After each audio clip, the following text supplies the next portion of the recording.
Hey, how's it going? Hope you guys are doing good. That was weird. Anyway, so we are. what?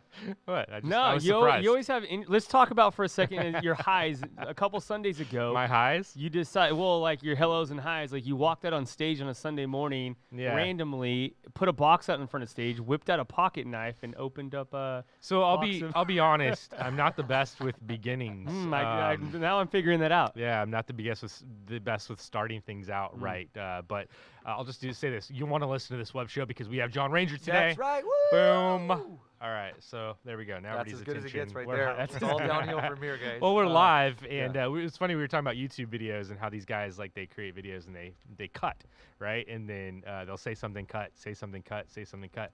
We don't get that ability when it's live. You just have to keep going through. Go for it. So, anyway, we're excited today. We're going to talk about music. We're going to talk about worship. We're going to talk about ministry and life. I honestly don't even know what the plan is today. I'm coming in blind. These guys kind of have the plan. Yeah, we do. I think so. Yeah. Always. But we have a big announcement at the end of the show, and so make sure that you stay tuned for that because it's really big. It's huge. So I want to tell you guys about some of the new things we're doing. So We're handing out free Xboxes, so yeah, free barbecue. You know, yeah, for the first people. gift cards I for don't know. $5 at Salty's. Yeah, that's pretty good. That's pretty good stuff. So Vince, you are a purveyor of music. Like you jump in a little bit and you know a little bit more about music than I do as far as like creating music. You tried to teach me to play the guitar once, and I did. He knows a lot about music. Well, he he underestimates told him me himself. that my fingers were weird and it was never gonna work never when gonna I hear the tried end to of the play the story. guitar. But it's fine. It's true. I couldn't You have do it. small I hands? just I don't think so. No, I you're- mean, they're no, normal-ish. minor small. They don't. I think that I don't know. I don't know what it is, John. I think my issue literally comes down to patience. I have zero patience. I think the issue is that Vinny was getting jealous that you were going to be better at him. That was exactly. I was like, Right, he's getting right, so right. good. I He better stop sucks. this So good. right I'm like, now. It was more like when he'd put his hand over the fretboard, his fingers couldn't get the straight over. They were Oh, like, yeah. you know, when you start, they're like Uh-huh. crooked. They're like they can't go Yeah, straight. So it's like, right. and it's the patience thing. Yeah. So Vinny knows how to play a little music, and he appreciates it to a certain level. John, your life is about music. Whole life. I appreciate music a lot, and even more so because I can't play, I can't do it, and Right. so I'm like in awe of what you guys do. I think it's really amazing that you're able to connect with people on that level. Because to me, music is about communication. It's all about communication. It's a certain way to communicate. But what's cool about music is it's inviting people to join you in something. So let's go back and talk about like what got you into music in the first place. I know your family is big influence. Obviously my family, but I think the bigger picture was what you're talking about is I've always on like a deeper level than just verbal communication. Verbal communication isn't my best thing in the world, but I learned very early that you could say something through a song and people could actually almost take it easier, you know. So you Yeah. could say something like one of the songs I've written recently in the last couple years is about being a preacher's son and how you know detrimental it can be to your soul. And everybody loves that song. But if I would just like go out and like talk about it Right. as blatantly as I do in the song, people would be completely turned off. They are. They I are. do it. Yes, So. yes, exactly. So It's so hard. but honestly, man, like that so that is for me 100% the reason I do music. It's because I believe that music and art in general touches people on such a deeper level than just like surface, you know. Yeah. And you can actually get to like the healing side of things. Yeah. You know, for instance, there's a song that I wrote called "The River," and I'm not trying to just plug my music. No. It's But this song I wrote, and it was right after I was very suicidal, and so I wrote this song just about like letting go. You know. Anyways, a friend of mine was going through a really nasty separation with him and his wife, and he literally listened to that song every day. That became his like theme song for the day. And him and his wife, they restored their marriage, all of that stuff. I'm not saying it was because of my song. No, but it's it gave him hope, and I was like, I didn't have to have a crazy conversation with him about. So that is 100% what it's about for me, is the connection. I can't fake that. Isn't it crazy how we connect with music too? Because I always like think about, we were talking about 90s songs backstage, and it's always like I can always remember a time, and a lot of time like a memory, and a lot of times it's associated with the song. Isn't that crazy how that works? I was telling somebody, I was actually telling my junior hire, which is probably not a good thing, but I was like, I remember like the first girl I kissed, but I remember the song that was playing in the background, and it happened to be a Weezer song, which is so funny. But it was like, but it's what got me into rock music, because before that I hadn't even been into rock music. Really? Like, yeah, I was like a complete like gangster rap. Like I was like, okay. cool, that was what was hot. I know. Could you imagine like the whitest kid in the east side of Bakersfield? Yeah, listening to dude, gangster because rap? you grew up in church in the 90s, and everybody in church in the 90s thought they were hip-hop stars. Well, I don't know if I went. Yeah, that's probably not where I got. That's not where I got it. We transitioned to DC Talk from church rap. That was the gangster version. DC Talk was rap before. They were rap before that whole thing.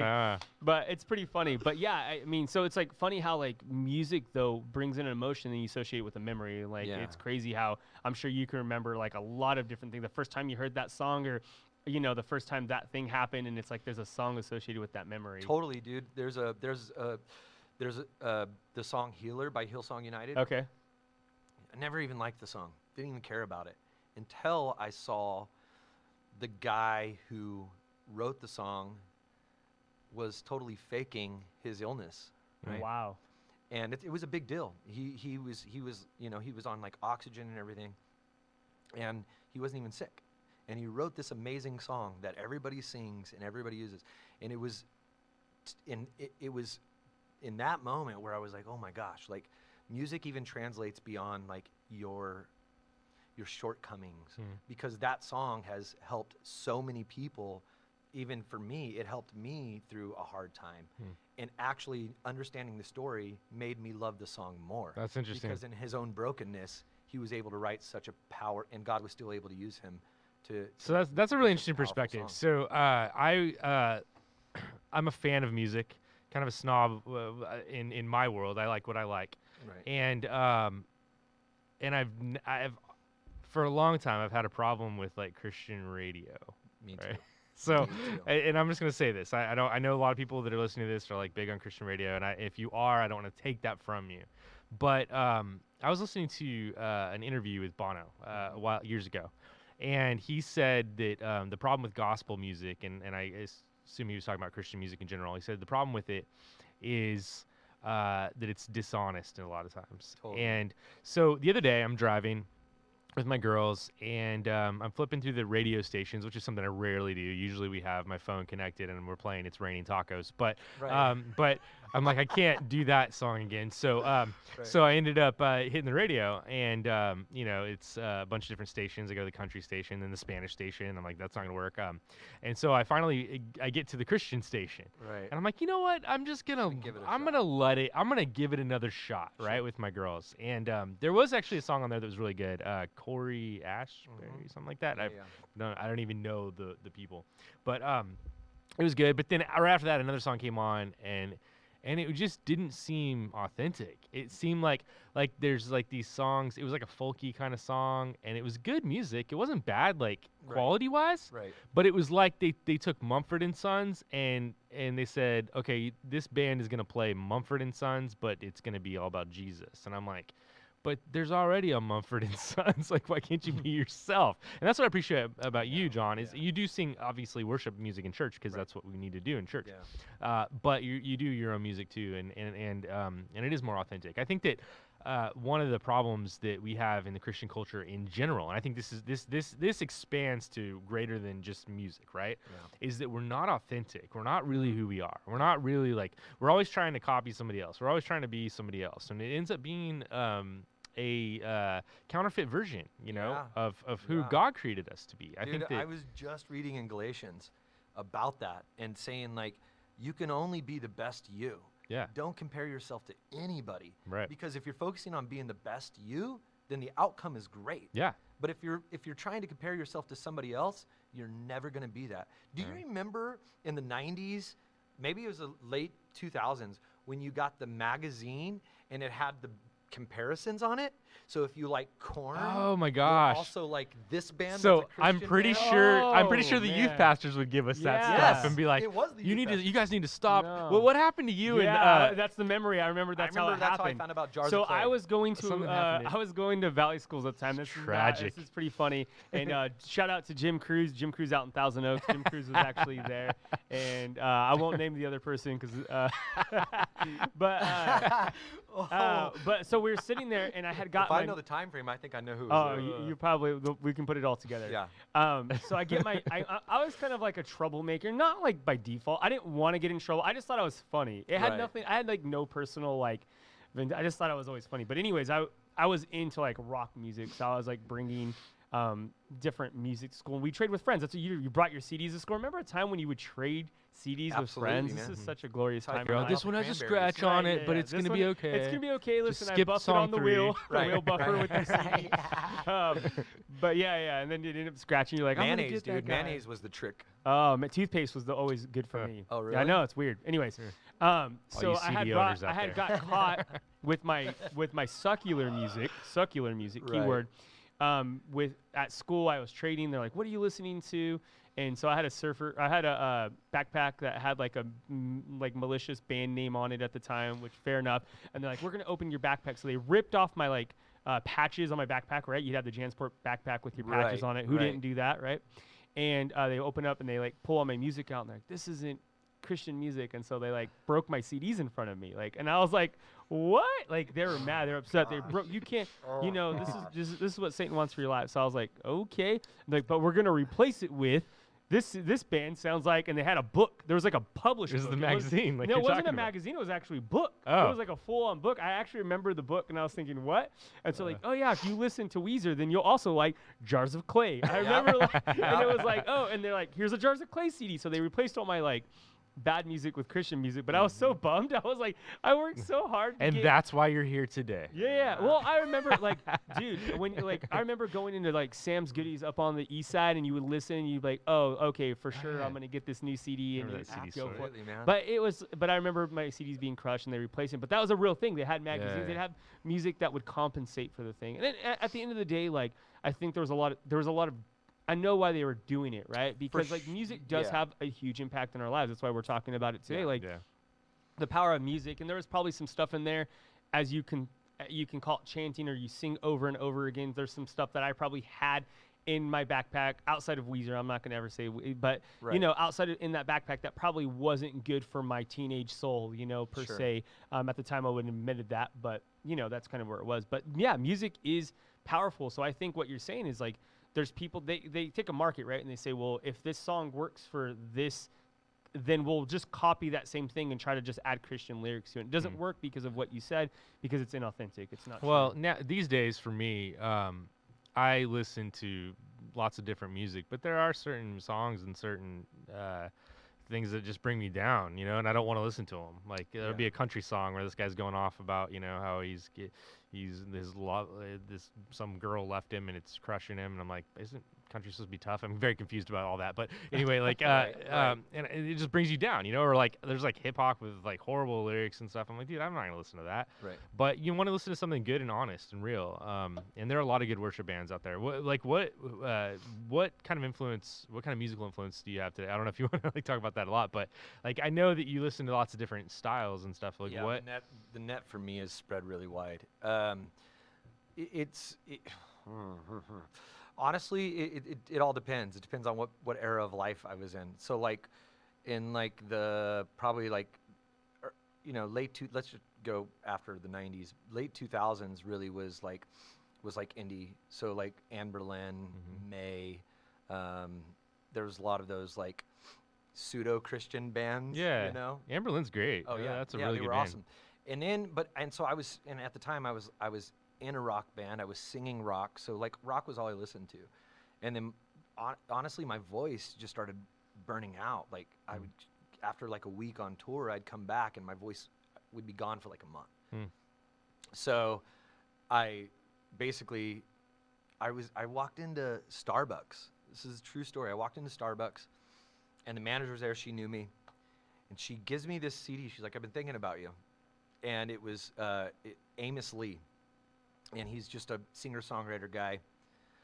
And I hated singer-songwriter music then. Didn't give a crap about it. And anyways, I put it on in the car, and it was like the lyrics was you could, because it wasn't rock music, you could actually just hear the lyrics so clear, and what he was saying was like so good and everything. And that's when it kind of like, that's when I really got into like more of like soul music and like the singer-songwriter stuff. And so like for me, like my biggest influences these days is like Ray LaMontagne or like Otis Redding. You like Vance Joy? Yeah, That's pretty good. I like Vance Joy. Yeah, I mean, there's Ben Howard is one of my all-time favorite. Of course, artists. Jack Johnson. Yeah. I love Jack Johnson. I don't know if you do. No. Okay. Fair enough. But I do like Jack Johnson. I think he's a cool artist. Have I you just seen him never live? gotten into his music. No. Yeah, that'd change your mind, I think. He's a really cool dude, though. I But like him. it's not your I've style. seen him live on YouTube. But but it wasn't until really like recently though, man, where what you're talking about is like every time I would hear like worship, I would just think like that's a good song to do on a Sunday, and I wouldn't pay attention to any of the lyrics because I have a problem with plagiarism in Christianity. Yeah. It's like Christianity justifies plagiarism all the time. Right. And that drives me nuts. It's like, why don't you say something new?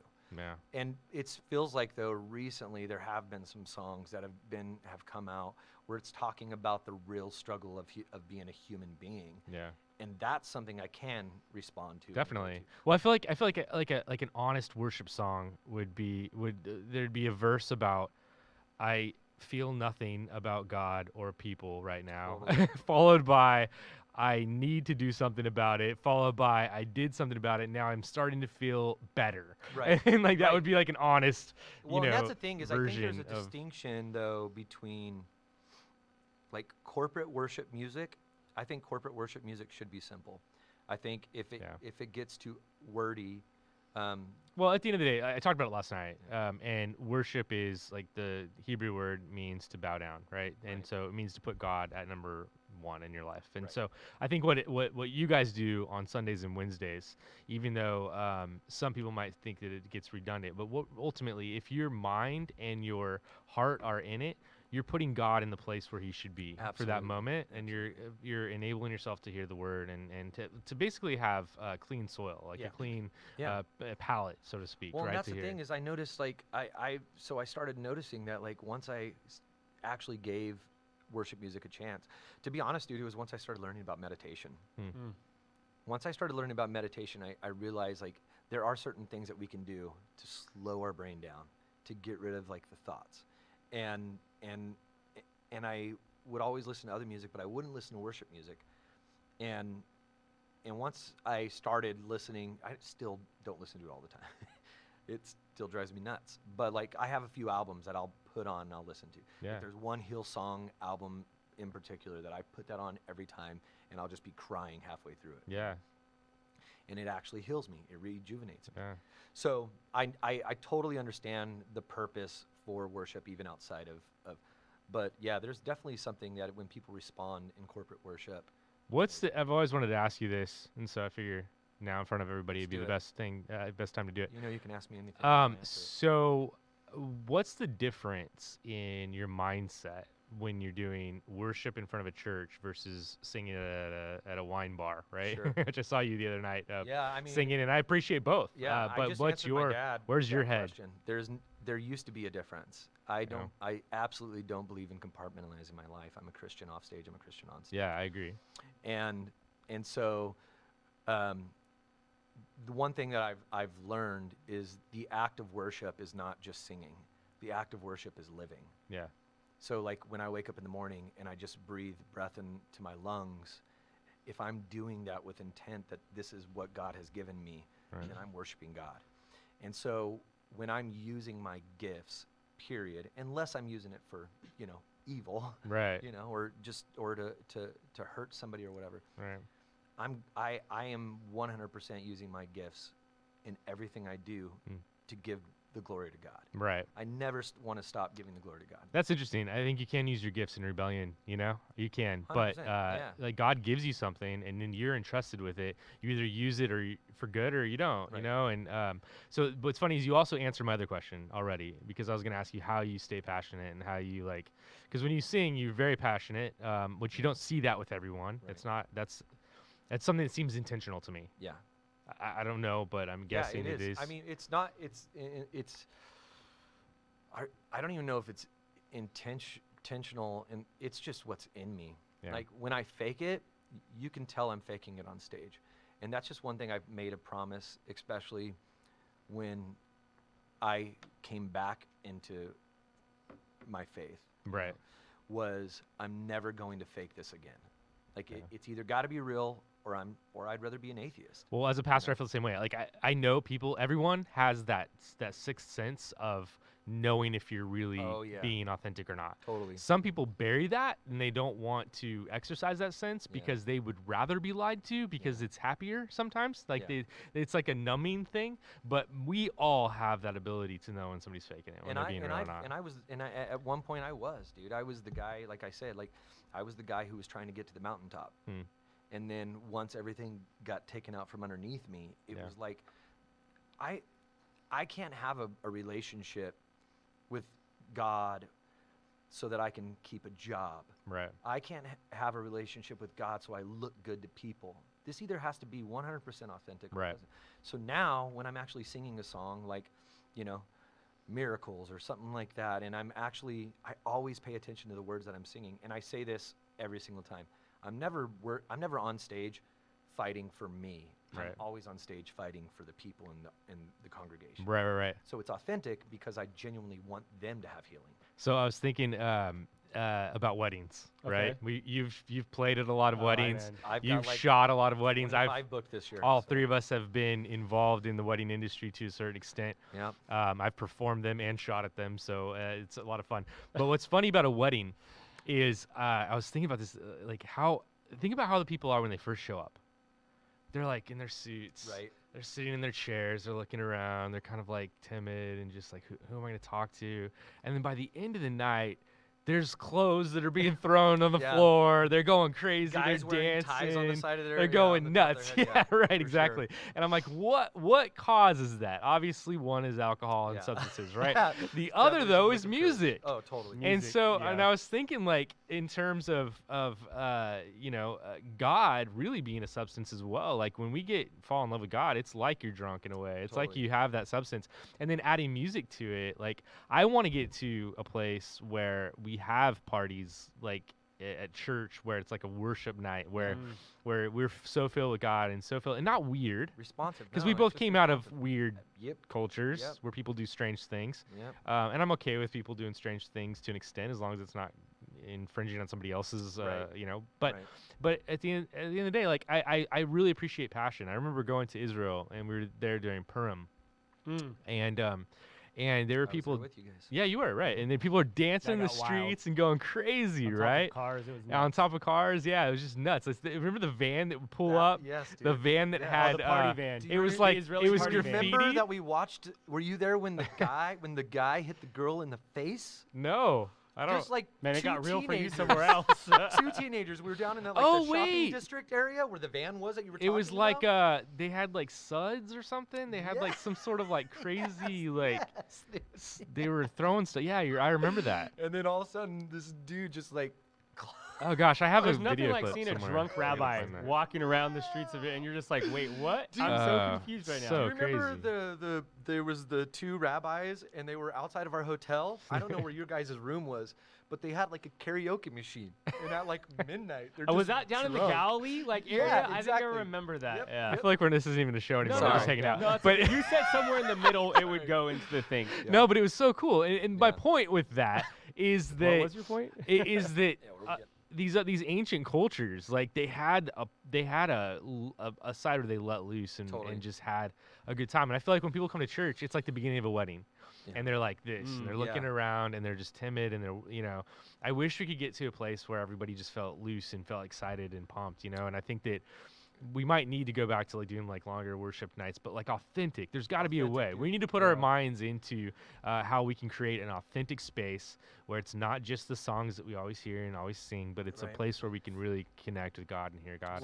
So let me ask you this, and we'll kind of end up because we're gonna have a thing at the end. Yeah. So this guy, I was telling Josh before the web show, there's this guy named Bob Chapman. He writes this book called Everybody Matters. He's like the number 3 Inc. CEO, like huge guy, corporate guy, but like really amazing CEO guy. And he's a religious guy too, and he talked about going into religious service, and he called it religious service, so that's why I'm calling it. So church service, we'll call it for church service for us. And he said it's weird because he said they would go there and he would spend an hour there, and then he would leave, and he's like, I'd get filled up, I'd get excited, but it was 1 hour, and he says, I actually own a company, and my employees have to spend 40 hours a week with me. So what can I do to change my culture without shoving, religion down their neck per se? What can I do, and how much more of an impact can I have on them if I'm with them 40 hours a week? And I started thinking about as we had our conversation today, just like in worship, for a lot of people, they come in and they love worship. You've seen it. They raise their hand, they get excited, but it's 15, 20 minutes. All right. You've kind of talked about the living part of it, like what worship is as we live. What can people do when, like, how can they continue that active worship past Sunday morning? Like, how can they continue that experience? Because I think people need more than just that 15, 20-minute time, and more than just us creating more spaces. And I think the church, we need to create more spaces for people to come in and worship and party. But how can they do that on a daily basis? Like, what would you say to them as their worship leader? Like, how can I connect with God when John Ranger isn't there singing for me? And how can I continue to worship in a way that I feel connected to with music? Because music does do something. It, like you said, it's a meditation state. It does something to our soul. And if you're connected with God, then it even connects us even deeper, through prayer, meditation, prayer, like all these things. So how can we continue? How can they continue doing that past that 15 minutes they get with you, 20 minutes on a Sunday morning? Well, dude, here, so I'll try not to get sidetracked. No, it's okay. Here's one of the things that I've noticed about myself, and I think this is an observation for other people, is I knew nothing. I thought I knew a lot about the Bible, but I really knew nothing about the Bible. I didn't understand the concept of worship. I didn't understand the concept of just being in the presence of Jesus, right? And so one thing that I think is really important is that what everybody talks about, and forget about the religious part of it, but what it actually does to you is when you're focusing in on something positive and spending time with Jesus, being in his word, spending time in prayer, that doesn't have to be, a half an hour with your journal. It can be simply 10 minutes of just stopping and being in the presence of God and just focusing in on him. And the more you focus in on him, the more you naturally will fall into worshiping him. Because once again, worshiping isn't just singing and raising your hands. Right. And just the act of living is worshiping. So, I try to tell people, I was just talking to Chelsea the other day about this, is like, one of the things that I stopped doing was when I saw a sunset, I would pull my phone out, take a picture. Or when I saw like butterflies, like there's at Disneyland one time, this happened to me. I was distracted. And then I felt like God was like, just pay attention. And I looked up and there was this one tree and it was full of 1,000 white butterflies. Crazy. And I was just like, I'm literally getting chill bumps right now. And what I realized is that when you see those moments, when you see a beautiful sunset, instead of trying to capture it so you can put it on Instagram, stop and realize that is your creator and he's having a moment with you right there. Yeah. And just stopping and acknowledging that is an act of worship. Yep. So it's more importantly is raising your awareness that God is always around you, So then that way you're not coming in on Sunday, you're empty, you get refilled, and then you have nothing else. If you're raising your awareness of God, forget about, set the Bible aside. It's important to read your Bible. Yeah. But more importantly, it's important to be aware of that God is always with you, always around you, and always trying to teach you and show you something. I always tell people that the people who were in the Bible and who wrote the Bible didn't have the Bible. No. They had the New Testament peeps had the Old Testament, but it was in a scroll in a synagogue that they would go walk into and hear. And so what they had to do is they had to take the words from those meetings where they went to the synagogue, and they had to digest. They had like a whole week to digest those words and to live those words. Yeah. And so I think one of the things that we don't do very often is we spend a lot of time on consumption, very little time on application. Absolutely. Well, I like that you said digesting. That's a good word, because we spend a lot of time consuming, but we don't really digest what we're consuming. It's so fast now, right? Right. Oh, That's huge. Yeah, dude. I mean, how many times I've done this where like I read a book, and I'm like I read through like 3 pages, and it was like amazing, and then I walk away, and I'm like, wait, what did I even? I don't remember.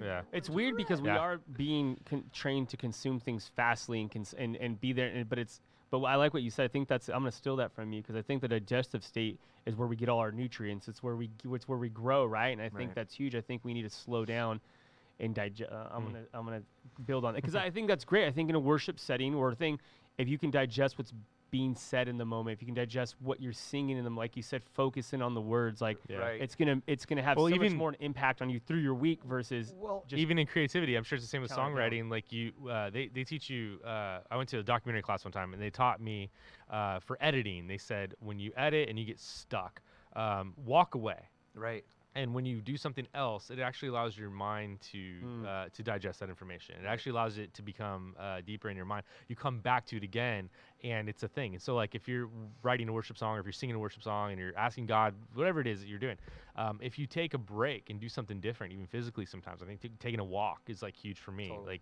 Like, I'll come back to the same problem, and I'll realize that there's an answer for me. Same thing with when you do video and you're color grading something. This is crazy. You can be working on something in color and walk away from it. Or they even say close your eyes for 5 seconds, reopen your eyes, and the color is completely different, Like because a your eyes will adjust to what you're doing, and so everything can get so messed up so fast. But sometimes you need to stop, close your eyes, and go, wait, I've already adjusted to the thing I was working on. I'll steal that one from you, because I think that's a good sermon point right there. We talk about musicians talk about ear fatigue. Oh, it's real, Same right? exact thing, man. Huh. Like you get ear fatigue, and especially when you're in the recording studio, when you're hearing that same thing over and over again, you can almost end up making more mistakes. Then when you walk away, take a 10-minute break, 20-minute break, go get some lunch, you come back and suddenly it's fresh again. Huh, that's interesting. It's like we all have to deal with that. Is there such thing as worship fatigue? I mean, I think that's what you said. I think sometimes we take it reasons. like with the word, like we read the word and we get in a hurry, like, oh, okay, I'm gonna go to my Bible. And I'm not saying, obviously, I think Bible studies and all the things are good. But we get in like, I'm gonna do my daily duty and we read it real quick. But like you said, we don't digest, we don't close our eyes, reopen them, and see the word in a new space. Totally. So that's huge. I mean, But that's a lot for me. of times you're scared. A lot of people are scared to just engage, because they think like, oh, I've got to become this super religious person in order to engage. And it's like, no, the point is that understanding that Jesus went to the cross for you, your debt's paid. So just be aware. And the more you're aware, the more you do digest it, because you're thinking about it. And it's not like, thinking of just to, you're just aware, Gotcha. That's cool. Well, thanks, John, man. I appreciate it. I appreciate you coming down here. Yeah. We're going to switch gears a little bit here. We're going to disappear. Let's fist bump John and, on the way out. Good. yeah, Thank let's you, do it. Josh, for Thanks, guys. Appreciate it, man. We're walking off. Vince and John are out, and just dropped the mic. Oh, it's live. It's live. Apologize if you guys are listening to that on your loudspeakers, but are we still working? Are we good? Hello. We good?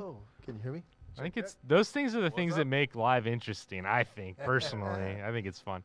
I thought about bringing my dog down here and he'd just be barking in the background, but it's That probably would bring a lot of energy. yeah, it would. Yeah, he has a lot of energy. Yeah, That would definitely. it'd do be that. classic. So if you just came in and you were watching this is not a different show, okay? But we're going to talk about a different show. So. An announcement that I have. Vince and I started this LunchBreak thing a few months ago, and started it in hopes that we would be able to continue this on. And what's cool is we are going to be able to continue to do it. But these two gentlemen, Pastor Tom Touchstone, or just Tom Touchstone, we're just calling you Tom Touchstone because that's who you are, and Justin Greer, these guys are going to be hosting the show from now on. Lunch So break. I will still come in occasionally if they'll have me. He's the boss. But we're gonna have different guests, and we're gonna be doing this every week. And so what's cool is Tom and Justin have been planning this for Yes. quite a while, Yes. and they've been working really hard and talking to a lot of really cool guests that they're gonna be having in the future. And so I'm really excited for what you guys are gonna I'm do. excited, Justin. I mean, I love teaming up with Justin. Mhm. I know there's an age difference, Yeah. maybe a thought process different, but I just love working with Couple Justin. of other differences between us too. Are you talking about the obvious ones? Yeah, Yeah, I'm tall. He's tall. you're tall. Yeah, Yeah. you play basketball. I'm older. Well, Tom is a very interesting guy. He used to be Mr. California. I know you probably don't like us always talking about that stuff, but it's part of your I've past. embraced it. But Tom has some of the coolest stories ever, and I'm sure a lot of those stories will come out in the next few weeks as you guys talk. And Justin has a cool story too, where he came from a background that was a little rough, a little different, but Yeah, not so Jesus filled, but Like- Jesus came and changed that. And Yeah. that's why I'm interested in. We're gonna get into some people's stories and Yeah. people Yes. who are deep believers who walk in their faith boldly, and people who don't. And I think that's what's gonna be so cool. Well, what's cool about this is we all work at a church. We all do ministry stuff, and we speak to audiences. And you do the youth, and Tom is in charge of the men's ministry, and I speak at church. That's great. It's all that's an awesome medium. That's one of the main things that we do. But this enables us to be a little bit more raw and a little bit more. I want to say authentic, because it's not like we're not authentic in the other places, but it brings a different spirit, a different vibe, and If I like can it. use this analogy, it's where the rubber meets the road. Right? Yeah. It's getting traction in life. Yeah. I love being around people and getting their stories, because really, it's like, people call me Pastor Tom, but I'm really Tom Touchstone, because being a pastor is what I do. Yeah. Being a Christian, who I am. Right. Yeah. I mean, I'm a Christian 24/7, Right. and that's what I love about being a believer in Christ, because I think you influence more people Definitely. through real life than we're ever going to do speaking to people on a Wednesday or a Yes. Sunday Right. or in a man cave or just anything like that. I mean, this is where you really get to, because people are watching all the time. Right. Either your kids Right. or your neighbors or people that you interact with or your area of influence. So I think it's a great way, and that's why I like hearing people's stories. Right. And I think people have a lot more influence in people's life than they realize. Right. Yeah. And I think who we were when we were younger made us who we were when we got older. But what I love about Christ is he gets to undo some of that stuff. Yeah. Because I didn't do a great job Mm-hmm. with myself. No, you're right, and I'm really excited to be able to bring people in and have them talk about their lives, have them talk about their experiences, the ups, the downs, the honest stuff. What worked and what didn't work, Josh? Yeah, I mean, what else can we do in life if we're not learning from each other? I'm growing up. I thought there's two ways I can do this in life, right? I can try everything myself and either fail or succeed, or I can also watch other people and see how they did it and see how they failed and how they succeeded and follow their steps and actually have a better go of it, have a better life in I've general. learned more from not only my own failures, but other people's failures, and just watching, even in parenting, so much. Yeah. You go, I don't like how my parents did that. I'm gonna make sure I never do that. And then you sound like your dad one day, and you're like, oh. Yes, and then it happened, and you realize you learned so much from those very people. So how many kids do you have, Justin? I have 4. I just had my 4th. I put up a 5. I have 4. Don't be prophetic. I have 4 kids, and I'm loving it. I'm learning how to balance life in a whole different way. And what are their ages? They're all under 4. So I have. When you put up 5, Kathy just passed out. She's like, what? I have 4. I have 4-year-old, 3, 2, and less than a year. So I've got it covered. I'm just every year. And then Tom, you have 2 girls that are out of the house that are professionals now, and Yeah, they're both doing it. I have one that lives in Nashville, Tennessee, and Yep. she was coming home this weekend because she's recently engaged, and we were going to go out and do some wedding planning, but she just informed us that her flight got canceled because Dallas, her connecting flight the flew to weather. Dallas. Oh my gosh. Weather yeah. got us, and we were kind of Yeah. just hoping that wouldn't, but we're still hoping she reroutes and gets home. Wow. So yeah, she's 22 in Nashville, and I got a daughter 25 in Orange County. Yep. So Yep. So what's cool is you guys are able to speak to people that are different parts of their lives, and so I'm excited. I'm really pumped. I think it's this way, Josh, because I love, and this is the way I believe just in life in general. there again, I'm 62, going to be 63 in April. But Josh has taught me something about doing this, this podcast style. Josh has been talking about it for years, doing it for years. Yeah.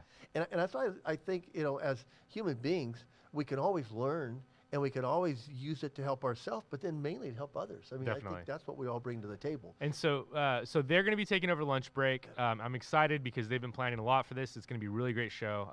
They're going to bring in people that are outside of the church, that are in the church, that are all different Really walks excited. of life. Yeah. And so it's going to be really interesting. What I am doing, the reason I'm pulling back a little bit from this is because I'm moving on and doing YouTube. So I'm going to be doing some YouTube shows. I have 2 YouTube shows that are planned that I'm working on right now. And so you'll still see all of us quite a bit online, maybe more than you even want to. But we'll always be there for you. I think that's the point, right? We don't expect you guys to watch everything we do. We expect ourselves to give you guys a variety of content and a variety of informational but kind of entertaining. Just we want to bring as much as we can to you so that you'll always have something to pick and choose from. Isn't that the whole job of the church, though? It is. We're Yeah. supposed to be able to say life should be exciting. Yeah. Life should be fun, and this is how you do it. And so, but life doesn't always give you that. Right. So you have to learn how to get through it, and people do. And I think that's the important thing. And our church is doing something. Yeah, and this is a way for us to connect with you guys. Yes. This is a communication. And for me, it's that thought when I'm watching a preacher, I'm watching a pastor that I don't know. I'm looking at him. I'm going, "Is that guy really like that?" Yeah. And then when you get to see us all, every one of us in our day-to-day conversations in life and how we carry things, for one, I think it's commendable because there's no way we can have any type of conversation without Jesus being brought up, without God being brought up. But we do talk about normal things like sports, our jobs, our kids.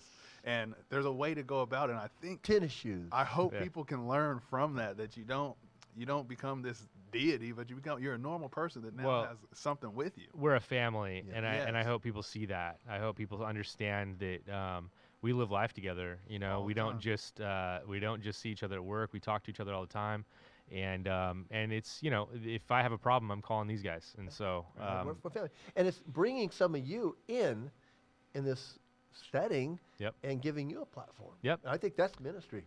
I think what we do is bring other people in and kind of highlight their lives. Yep. I mean, I want to talk about people's successes Yes. and also their challenges, because I think a lot can be learned right from somebody else going through our problem before we get there. Yep. So tune in next week, and it's going to be these guys. They're going to have a special guest. I'm not sure who it is yet, but they've got a lot of people in the on deck. I should say. Keep watching online, because we're going to let you know who it's going to be before next. Yeah, well, we're excited. Thank you guys so much for watching. Thank you guys for hanging out with us. We love you so much. And shoot us a message on Facebook if you're watching us on Facebook, that's where we're at. So anyway, love you guys. I'll talk to you later. Bye.